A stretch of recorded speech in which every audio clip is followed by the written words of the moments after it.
What's up, extraordinaires? It's the Extraordinaire over here with yet another video. Thank you all for those who've been watching my videos, those who've been liking, commenting, and subscribing. I truly appreciate it. And yeah, like I said, I'm back again with another video. So, what do I want to talk about? I'd like to talk about my adventures with Superman. It's an animated series that came out recently. So far, only 2 episodes have been out, and it focuses on basically the first year, the first year of Clark Kent actually being at the Daily Planet, along with Jimmy Olsen, his best friend, and them meeting characters like Perry White, Lois Lane, and even Slade Wilson, who will eventually become Deathstroke, one of the best assassins in the DC universe.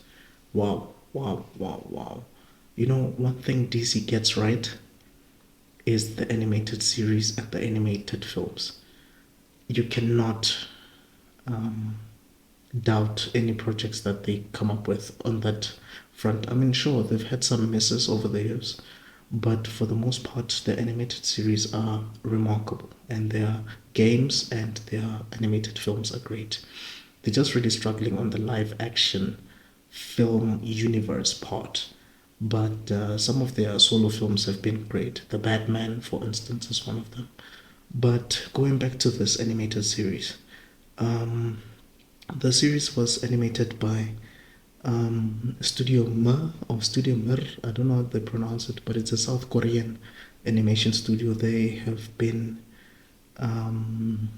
responsible for doing Avatar: The Legend of Korra, which has spectacular animation, great character design.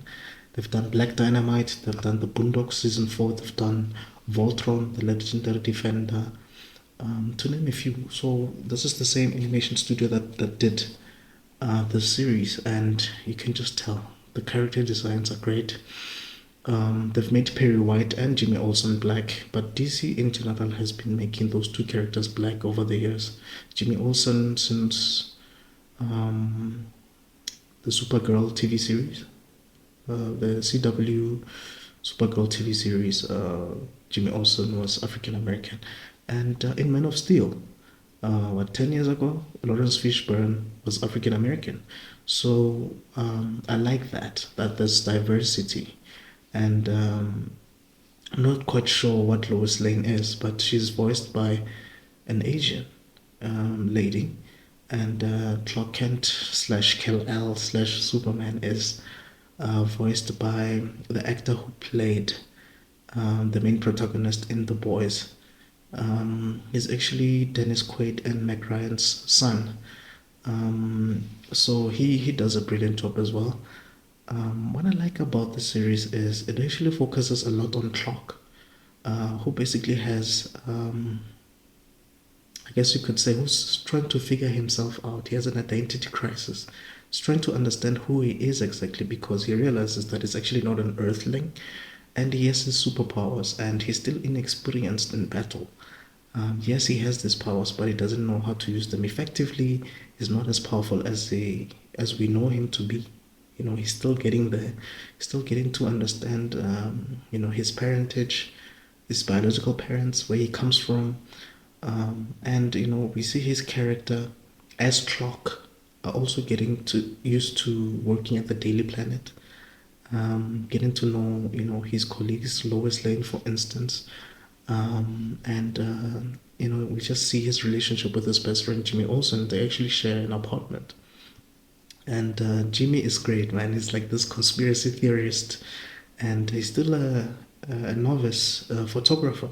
You see that. So everybody basically, apart from Perry White, they're still very new at their jobs. Lois Lane is still an intern. Clark is an intern. Jimmy Olsen is an intern. So they form a trio, a good team, the three of them. And I like that they're focusing more on the investigative journalism aspect of these characters. One thing that has always bothered me about Clark Kent is we never really see him as a journalist. We're usually exposed to Lewis covering a story or doing something like that, and Jimmy Olsen on the field, but we hardly see Clark. But in this animation series, we see Clark actually, putting his brains on the table and coming up with ideas and thinking of ways to, come up with great ways to cover his story, which is great. This is something that we haven't seen in a while. Also, what I like about the series is he's not too goofy. He's not trying his best to be clumsy or whatever, so that people cannot think that he's Superman. He's still figuring himself out, So he is Clark Kent.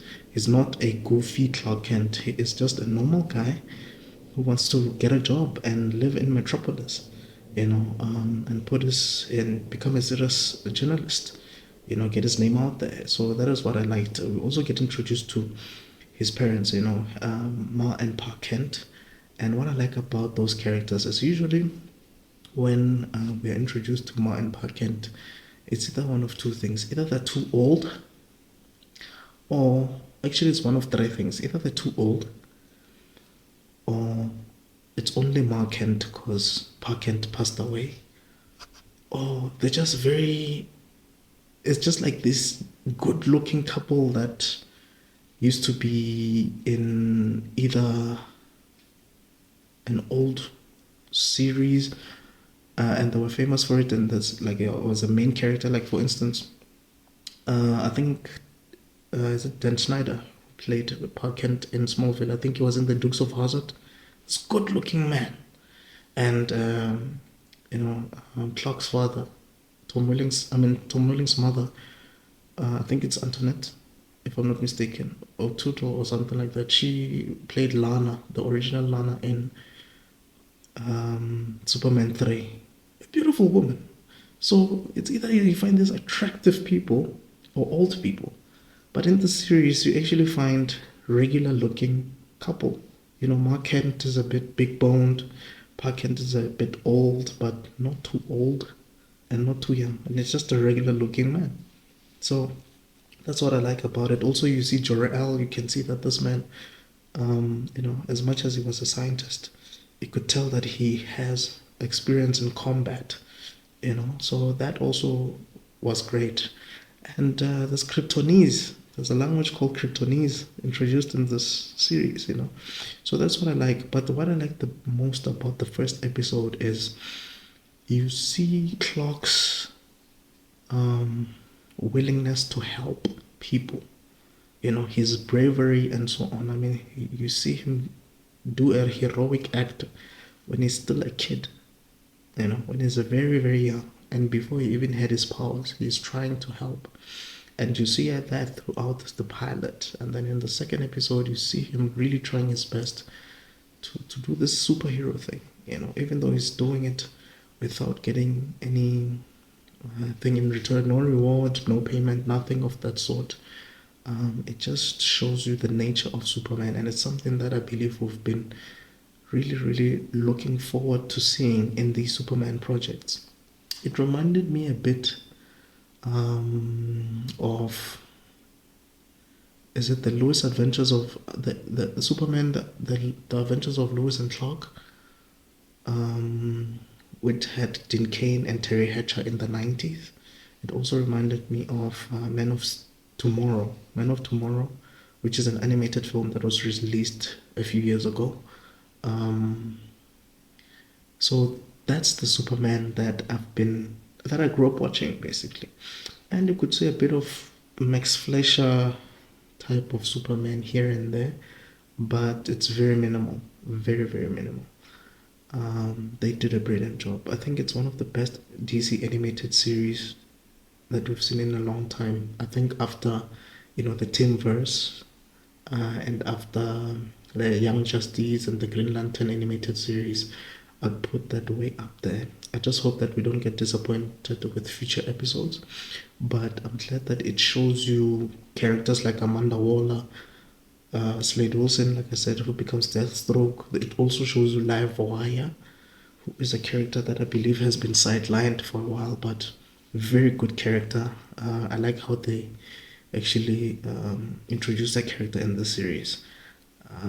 They did a really good job, and you can see that this storyline is actually gonna become bigger and bigger and bigger, and the stakes are gonna get higher. The plot is gonna get thicker, and I like that they introduced us to a potential love story between Clark and Lois from the get-go. Two things that I like the most about Lois: one, she doesn't call Clark Smallville, which is great. Two, she likes Clark, not Superman. She likes Clark for him being Clark. So it shows her how genuine she is to getting to know this guy.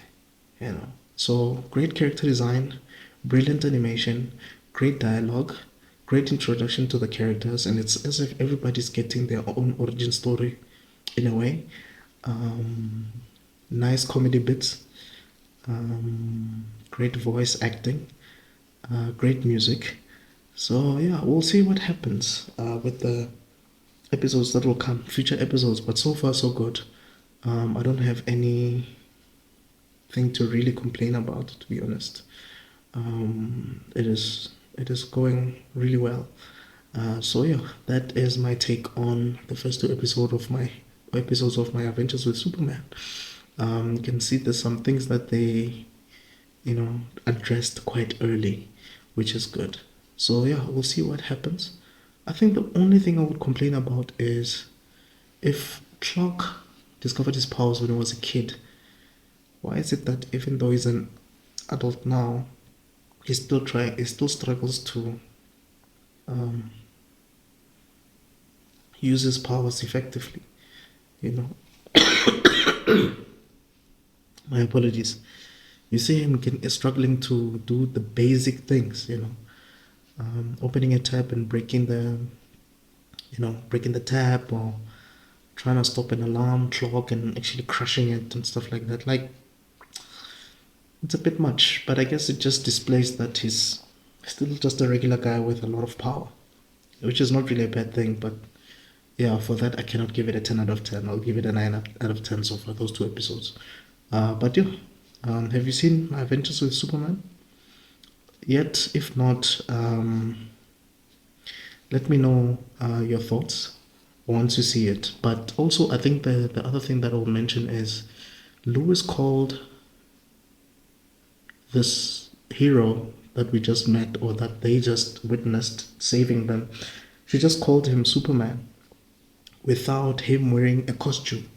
So the S symbol was not even there or anything. So for me, it just felt like it's a coincidence that she would call him Superman before we got the big reveal of his costume and everything. But I guess she's that creative. I don't know. But anyway, that's my thoughts. All right, guys, that's all I have for now. Actually, yeah, had a little accident here, so I'm just trying to nurse it. I don't have any band-aid, which sucks. But anyway, guys, thanks so much. I'll definitely see you on the next one, and keep warm. Cheers.